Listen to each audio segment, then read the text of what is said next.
Guys, this is Brian with Turp Mechanic. I want to talk to you today about some things that regular people don't know. And we're talking 99% of people who own lawns don't really know this sort of stuff. The 1%, the crazy people like myself and some of you watching, know it all.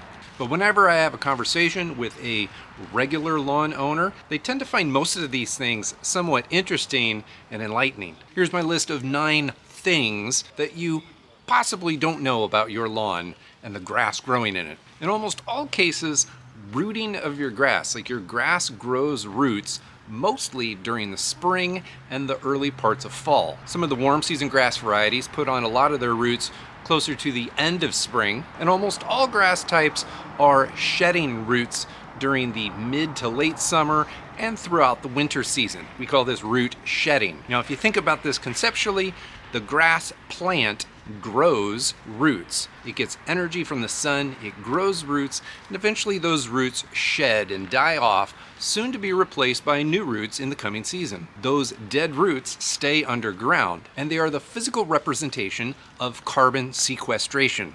When a plant captures carbon dioxide from the sky, grows new material, and then deposits it in the ground under the soil surface, then that carbon will stay there until someone digs it up and it gasses off. True lawn care nuts will take this to their advantage, and they'll push additional root mass development during the times of the year that grass wants to grow roots in the first place. But that is another topic for another day.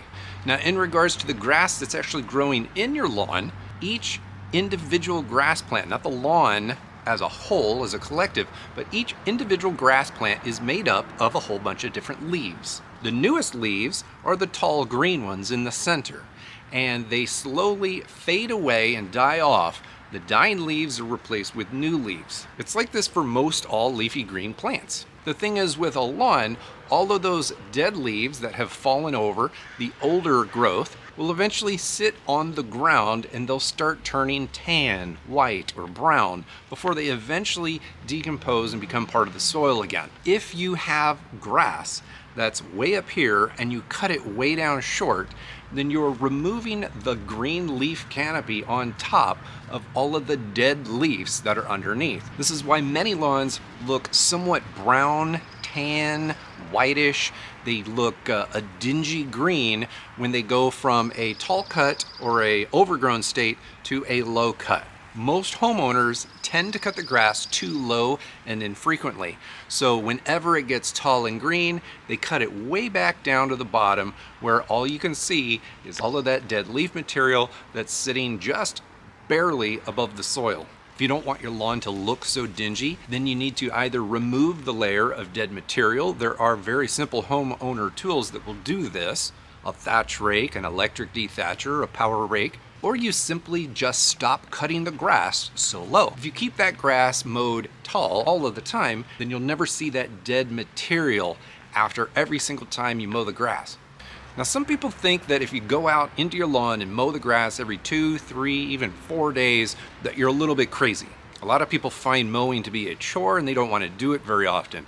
But I can attest to the fact that if you mow your grass more often, not only is it easier to mow your grass, but you're actually going to have a denser turf, which is going to make it easier for your grass to defend itself from weeds. You're going to have fewer weeds in the lawn because the turf canopy, like the grass canopy, is going to be thicker and denser. You're constantly pruning the grass by not letting it get overgrown, so it starts growing wider, thicker, more dense.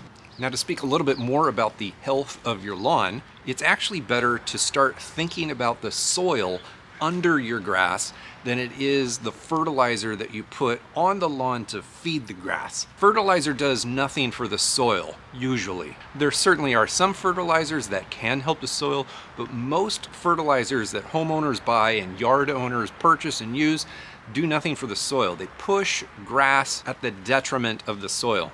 If you start thinking about your lawn as an ecosystem and stop thinking about fertilizing the grass, but start feeding the soil and making a better, let's call it a seed bed or a planting bed, if you got good dirt, then anything's going to grow in it better. I personally would rather amend my soil and feed the biology in the ground than I would to fertilize the grass itself. Here's another weird thing that a lot of people don't understand. Watering your lawn often is not helpful. The healthiest lawns tend to get water regularly, but they don't get water very often. I myself don't water my lawn more than once a week. In the spring and fall, I might even go longer than a week. The reason for this is lawns that get regular water, but they don't get it very often, are forced to grow root systems that go deeper into the ground. And because the upper portion of the soil profile is drier on a day-to-day basis, you're going to have less humidity within the leaf canopy and less disease pressure throughout the year. An additional misunderstood fact about grass that has to do with watering is no matter how much water you put on, let's call it a trouble spot in your lawn, does not guarantee that that grass is going to come back. Same thing goes for fertilizer. If you have a spot in your lawn that looks like it's trying to die out and you're trying to water it and fertilize it back, it might just be an annual grass.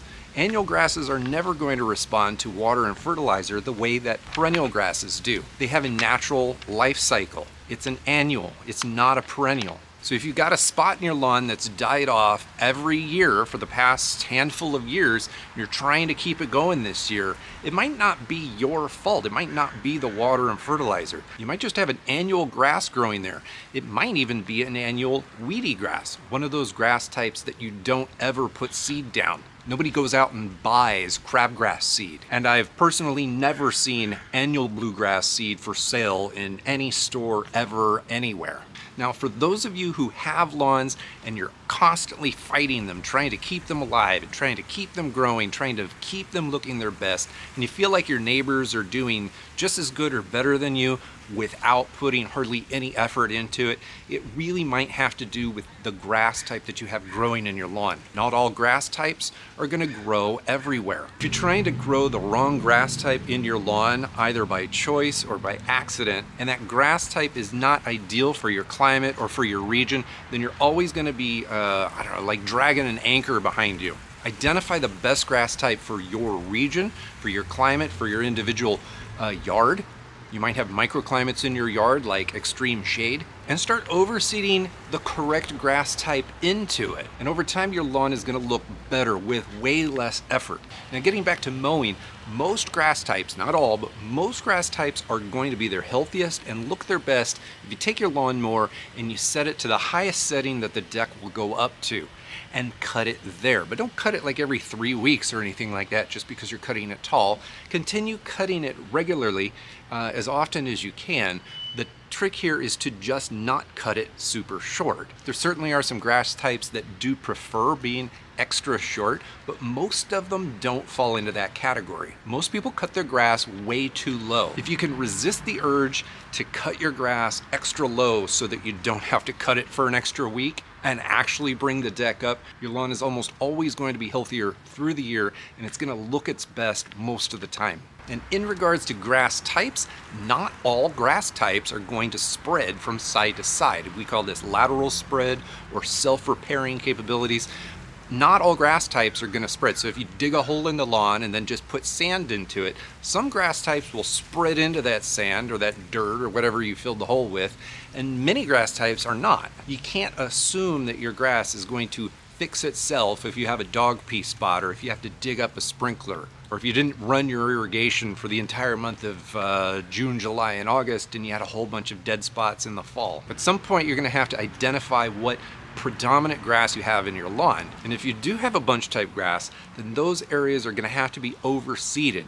Otherwise, weed seeds are going to fall there, and they're going to take over those bare spots. Now, I could go on and on about random things that most people don't know about lawns, but I think it would be better served to learn some of the most beginner-friendly tips you could possibly, that I could possibly deliver to you about taking care of your lawn better this year. I got a video up here on beginner-friendly tips. There's 8 of them in that video. It's a palatable video for just about anyone, no matter how much you care about going the extra mile.